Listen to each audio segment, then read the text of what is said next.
Play PUC Minas, sua conexão com o conhecimento.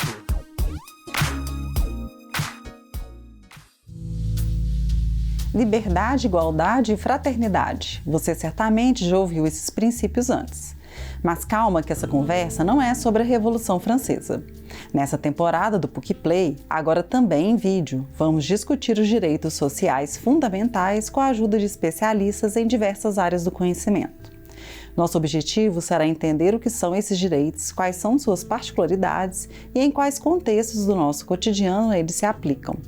A reflexão sobre quais são os possíveis caminhos para a construção de políticas públicas e do exercício de uma cidadania consciente serão nossos guias ao longo deste e dos próximos episódios. E afinal, quais são esses direitos? Descritos no artigo 6º da Constituição Federal, os direitos sociais abarcam o que o Estado brasileiro precisa garantir aos seus cidadãos, como acesso à saúde, educação, transporte, moradia, entre outros. Eles são frutos da transição de um Estado mínimo, que garantia somente direitos individuais, como a liberdade, a segurança, a propriedade e o que é mais importante, a vida. E refletem um determinado momento da história da humanidade, quando a igualdade passou a ser considerada para a construção de uma nação verdadeiramente democrática. Na Constituição brasileira, há também os direitos que asseguram a dignidade humana. Pensados para proteger a coletividade, esses direitos valorizam a condição humana, independente de origem, etnia ou qualquer fator que possa gerar discriminação. Estudiosos da área afirmam que esses grupos de direitos podem ser classificados em dimensões que se completam e às vezes se intercruzam. A primeira, composta pelos direitos relacionados à liberdade, a segunda, à igualdade e a terceira, à fraternidade. Aparentemente, nossa conversa não está tão longe da Revolução Francesa assim. Eu sou Michele Stammet, sou jornalista na assessoria de imprensa da PUC Minas. Nesse episódio, eu converso com o professor José Adércio Leite Sampaio, doutor em Direito, docente da Faculdade Mineira de Direito e procurador da República do Ministério Público Federal.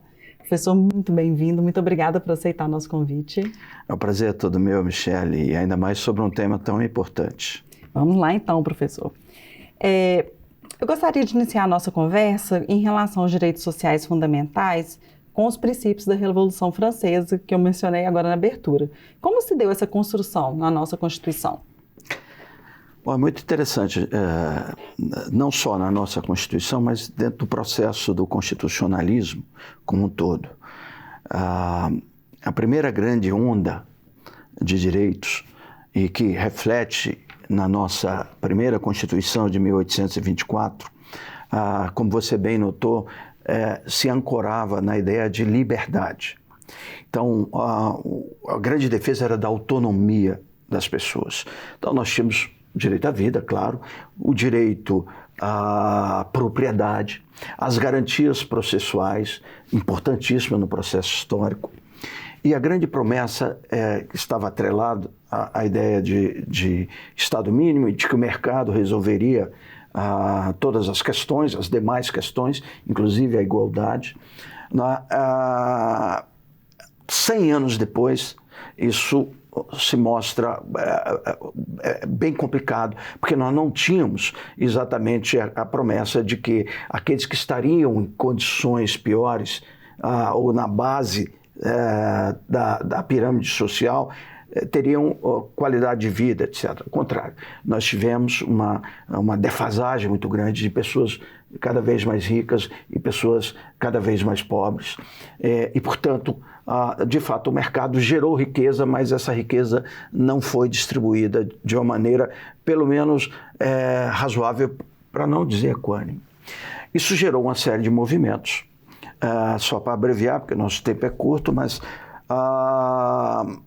se entendeu de que havia um déficit nessa primeira categoria de direitos. Eu prefiro falar, até eu sei que muita gente fala em dimensão, eu prefiro geração para dar esse marco da historicidade. Né? Então, lutas sociais, etc., levaram com que houvesse uma reivindicação de um novo catálogo de direitos. Esses direitos agora, sem se desfazerem dos direitos relacionados à liberdade, né, eles se ancoravam agora na igualdade, na redução daquela disparidade que se identificava no final do século XIX e início do século XX. E aí começa uma luta por esses direitos ditos sociais. Na verdade, a terminologia até é direitos sociais, econômicos e culturais. Mas para a gente não ter que dizer essa expressão toda, todo o tempo, a gente abrevia para direitos sociais.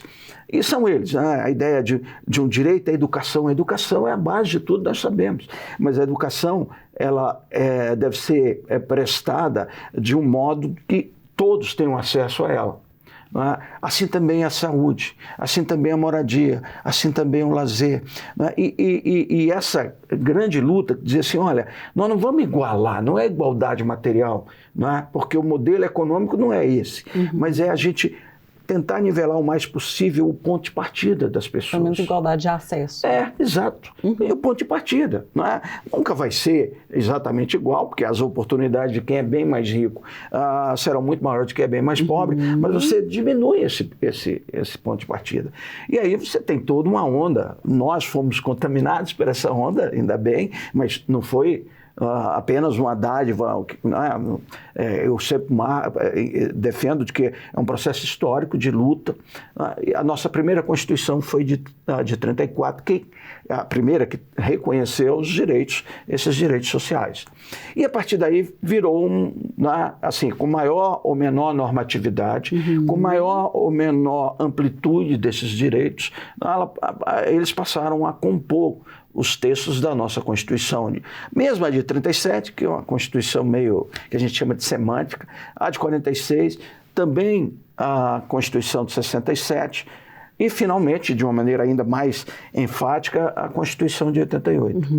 Então, é assim que nós podemos casar o processo de afirmação desses direitos com o nosso próprio processo constitucional. E aí tem, mas só por último, não tem a ver com os direitos sociais, mas a nossa Constituição de 88 trouxe um outro conjunto de direitos que estão mais atrelados à fraternidade, que tem a ver com essa ideia de que nós pertencemos a um mundo comum. Embora os direitos sociais também, se eu tiver oportunidade, depois eu digo, olha, também tem um componente de fraternidade. Mas o que é mais chamado é, por exemplo, o direito ao ambiente ecologicamente equilibrado, o patrimônio histórico e cultural, que tem a ver com a construção coletiva das nossas identidades e do nosso pertencimento. Agora, professor, uma dúvida que eu imagino que seja coletiva de muitas pessoas. Os direitos sociais fundamentais, eles são sinônimos dos direitos humanos? E por que essa dúvida costuma ser comum? Bom,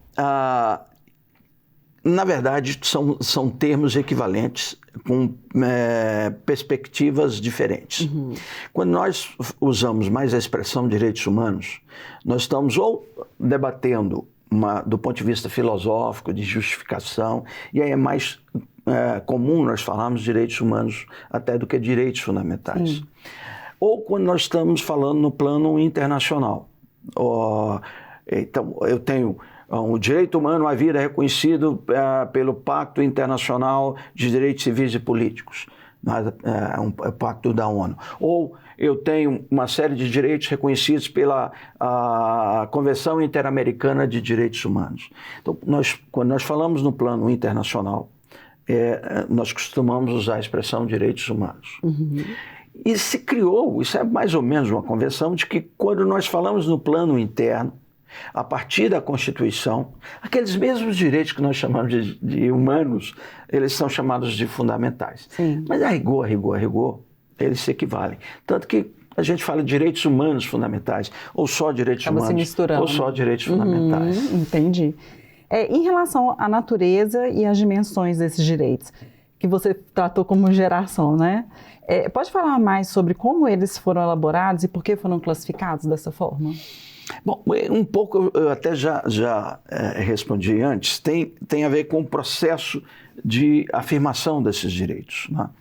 Se num primeiro momento, baseado na ideia de Estado mínimo, de mercado, promotor da igualdade, etc., a ideia de autonomia pessoal, de cada um correr atrás do seu projeto de vida, né? E do Estado ficar ali como uma espécie de guarda noturno, só olhando, olha, tem alguém que está roubando alguém, etc. Essa era a ideia do Estado, era o Estado guarda noturno. Essa primeira onda, essa primeira geração, essa primeira leva, ou essa primeira dimensão dos direitos, eles então foram chamados de direitos civis, ou direitos de liberdade, ou direito de primeira geração, de segunda geração. Com aquelas mudanças todas havidas no final do século XIX e XX, uma mudança importante, inclusive, no modelo econômico, quer dizer, o capitalismo continuou presente, mas a maneira como se enxergou o papel do Estado na promoção do capitalismo mudou. E aí você passa a advogar essa segunda onda, essa segunda leva de direitos, né? Direitos sociais, né? Baseados naquela ideia que nós começamos, dizer, olha, vamos buscar um início, um ponto de partida para as pessoas, pelo menos próximos, que não sejam tão diferentes, tão distantes. E a partir dos anos 60 nós passamos a advogar aquela terceira onda, né, de a ideia de que, e aí que se começa a ter a noção de que o ambiente tinha sido até então explorado sem os devidos cuidados, e o ambiente começa a dar sinais de fadiga, e se cria uma consciência e uma reivindicação de uma nova categoria de direitos, né? Esses baseados na ideia de que, poxa, se não tiver planeta, eu e você não existimos, ninguém existirá. Então, a ideia de pertença mesmo da humanidade como tal. E aí se passa a advogar um catálogo de direitos baseados nessa ideia de pertencimento, de solidariedade e fraternidade. E ainda sobre as dimensões, sobre a liberdade, igualdade e fraternidade, elas se sobrepõem e você pode citar exemplos disso? Claro. Aí é que está um ponto curioso, né? Porque muita gente acha, e aí é um pensamento de uma certa forma ideologizado, que eles brigam entre si. Na verdade, todos os direitos brigam entre si. Se você pensar, se você faz uma reportagem usando a tua liberdade de imprensa e a tua reportagem atinge a minha honra, a minha imagem, nós temos aí, eu imagino que ela atinja a minha honra, a minha intimidade ou a minha imagem, nós temos aí dois direitos de primeira geração e que entram em conflitos no caso concreto. Você no suposto exercício da sua liberdade de imprensa e eu no suposto exercício do meu direito fundamental à honra, à imagem, etc. Então perceba que os direitos, eles têm essa vida tensa entre eles e não é necessariamente entre direito de primeira geração e direito de segunda. Sim. Nós estamos falando da briga entre direito de primeira geração. Então é comum que os direitos sociais possam, de alguma forma, entrar em conflito com os direitos de primeira geração. No entanto, se você der uma olhada mais ampla, o que nós temos é um complemento entre eles. Foi prometida a liberdade depois das três grandes revoluções burguesas, a inglesa, a americana e a francesa. E a ideia era de igualdade formal. E na verdade, quem estava lá em cima na pirâmide exercia as suas liberdades, fazia a escolha da profissão que bem entendesse, estudava o que era mais aprazível, empreendia, etc. Quem estava na base da pirâmide não tinha essas opções, embora o texto dissesse que sim, não tinha mais a obrigação de você ser pedreira, de você ser carpinteiro. Poxa, você podia ser o que você bem entendesse. No entanto, a realidade era muito mais dura do que o texto da norma. Então, o que acontecia? Aquele que era carpinteiro, o filho dele seria carpinteiro e por aí adiante. Nada, ao contrário, nada contra um carpinteiro, não é nesse sentido. É de que, de repente, eu sou um carpinteiro, posso ter um filho que sonha ser médico. A falta de opções continuava. Exatamente. Então, este é um ponto importante. E, aliás, se você me permite avançar um pouquinho na tua pergunta, me preocupa um pouco a visão que se tem hoje, da crítica que se faz a essa lógica dos direitos sociais, dizendo assim, ora, é uma lógica baseada no Estado paternalista e vai criar cidadãos clientes. Tem uma maneira de enxergar, que diz assim, a autonomia, essa busca, né, pelo projeto de felicidade, vai depender da sua capacidade, Michele, de como você se dedica, acorda às 5 horas da manhã, não sei o quê. Essa é uma maneira de se enxergar a vida, né? Ponto. No entanto, a minha pergunta é, as pessoas que nascem lá no interior de Minas, nos lugares mais recônditos, pobres, terão essa condição da Michele que mora em Belo Horizonte? Ou uma Michele 1 que nasce numa família rica aqui em Belo Horizonte, e a Michele 2 que nasce numa família bem pobre, numa comunidade que ela tem que desde cedo, não correr atrás, ajudar a mãe, ajudar, em geral, a mãe, né, a mãe solo. Nós estamos falando das mesmas realidades? Das mesmas realidades. Então, assim, essa ideia de o Estado é mau, a gente costuma velar um pouco a ideia de que o Estado é mau porque nós estamos deixando que seja assim, porque nós estamos escolhendo maus governantes. Então, os direitos sociais, quando eu disse há pouco que eles têm um componente de solidariedade, é nesse sentido. Olha, eles custam dinheiro, aliás, como todos os direitos custam. Direito à vida tem todo um aparato de Estado, né, as polícias, etc., para garanti-lo. Né? Assim também os direitos sociais. Agora, quem é que banca isso? O Estado não fabrica dinheiro. Certamente é a sociedade que banca. E aí tem essa é a grande resistência, sobretudo de uma parte da elite brasileira, diz assim, para que eu vou pagar imposto? Vou pagar imposto para dar auxílio moradia, ou auxílio alimentação, ou auxílio para quem poderia correr atrás, acordar 4 horas da manhã, pegar um aplicativo e percebe? Como, né, o que nós estamos falando é de um direito que minimamente tenta resgatar a justiça social. E se o Estado age mal, se o Estado faz políticas públicas muito ruins, o problema está, na verdade, em nós que escolhemos os nossos governantes. As escolhas ruins dos governantes são escolhas ruins nossas. Claro. Na sociedade como um todo. Exato. Né? E, professor, pensando numa nova geração de direitos, que alguns pensadores classificam, por exemplo, como a 4ª dimensão, que ela envolve o pluralismo político, a bioética e a defesa da democracia, como que você avalia as discussões feitas na academia em relação a isso? Eu tive já até oportunidade, academicamente, de tratar desse assunto. Não vou nem falar que foi há 20 anos atrás, porque fica... Mas foi por aí. Quando a gente tem um relativo consenso em relação às 3 gerações. Quando nós caminhamos para a 4ª, tem pessoas que falam 8ª geração. Não há um consenso. Sim. Tá? Então, por exemplo, há quem advogue que a 4ª geração seria de uma democracia substantiva.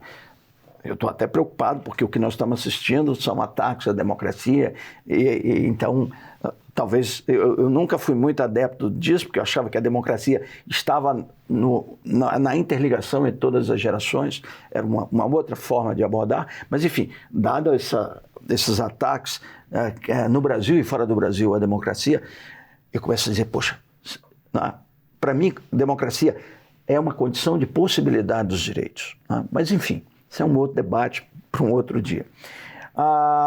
Mas, assim, a terceira, aí alguns dizem, não, os avanços das tecnologias, elas têm que ser repensadas.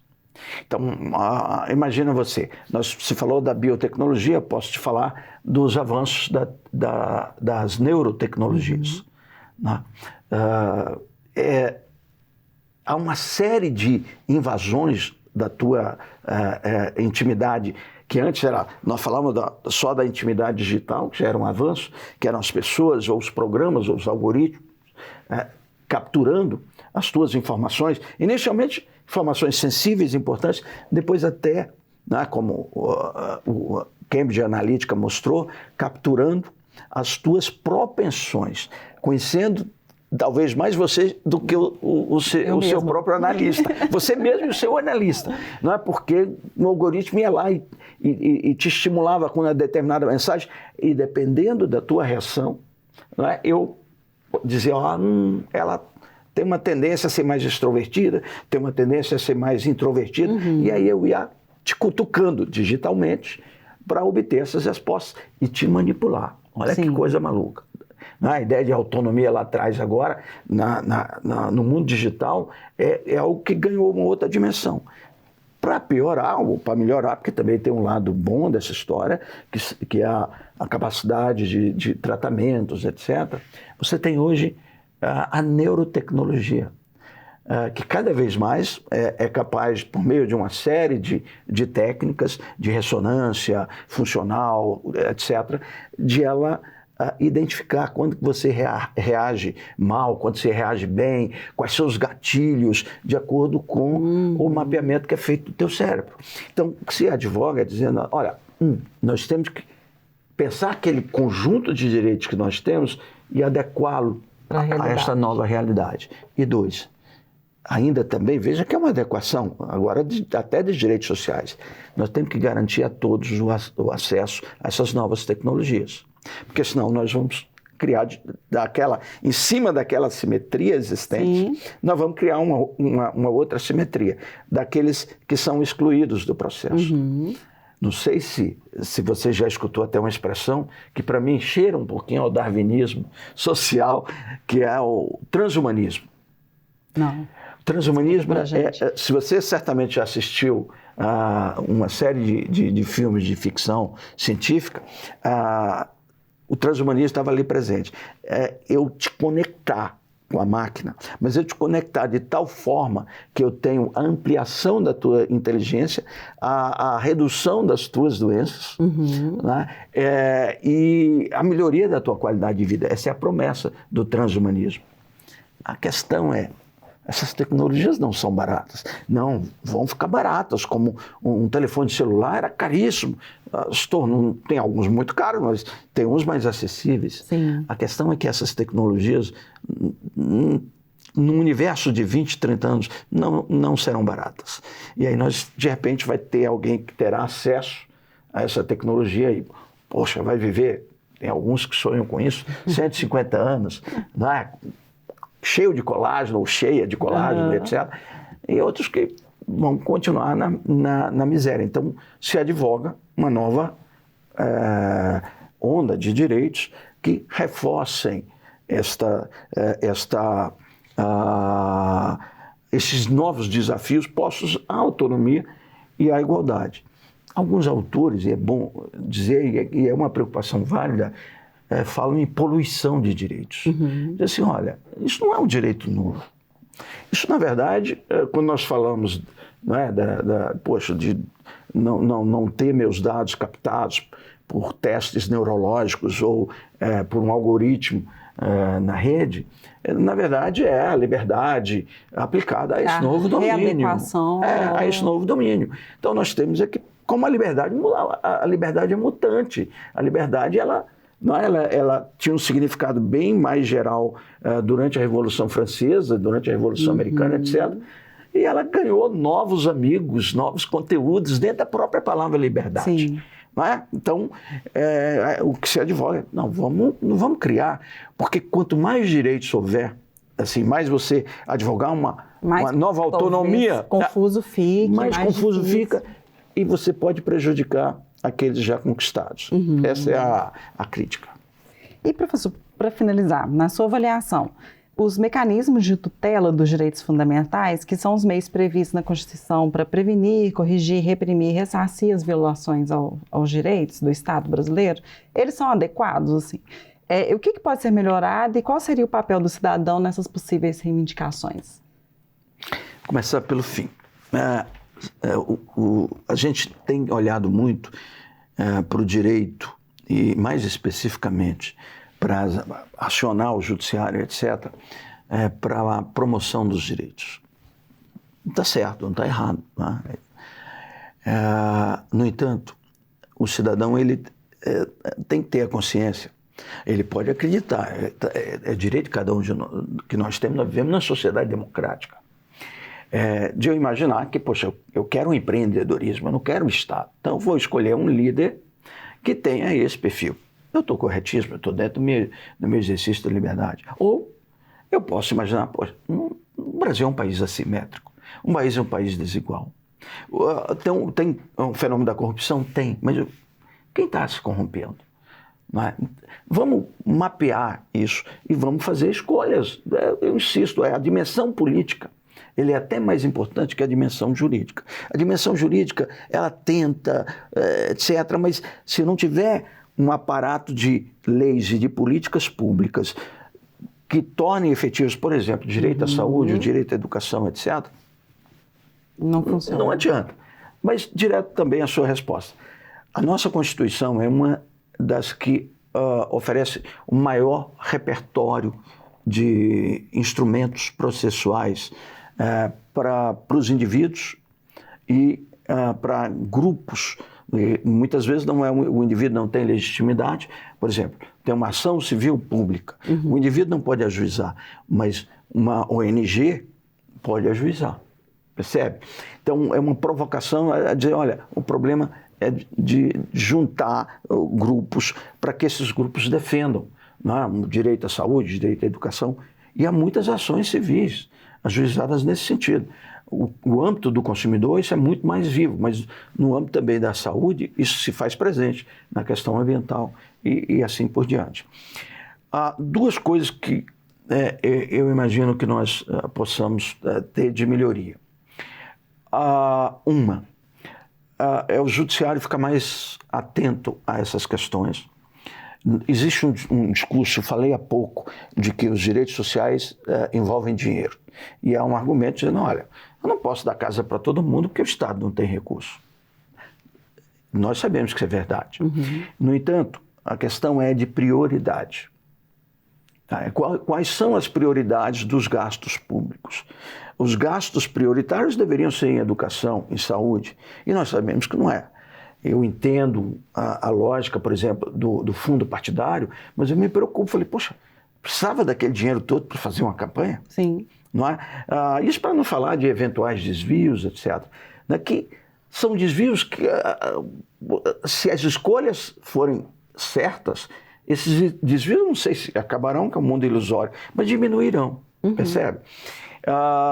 Então, assim, o judiciário tem que ficar atento a essa realidade e quebrar aquele argumento que a gente chama no direito, que é horroroso, reserva do possível. Que em geral o Estado usa esse argumento. É ajuizado uma ação dizendo, você tem que criar mais escola, etc. Não. Os direitos sociais estão submetidos à reserva das disponibilidades orçamentárias. Nós já fizemos toda a alocação. E aí, quando você olha o todo, você vê que alocou, é verdade, mais, né? Mas tinha para mais. Gastou com publicidade, gastou com fundo eleitoral, gastou com emendas desconectadas de um programa. Veja, é um assunto que vai atravessar aqui, mas eu vou ser bem breve. Eu sei que há uma reivindicação parlamentar de ter um maior poder sobre o orçamento. Eu acho que é uma reivindicação legítima.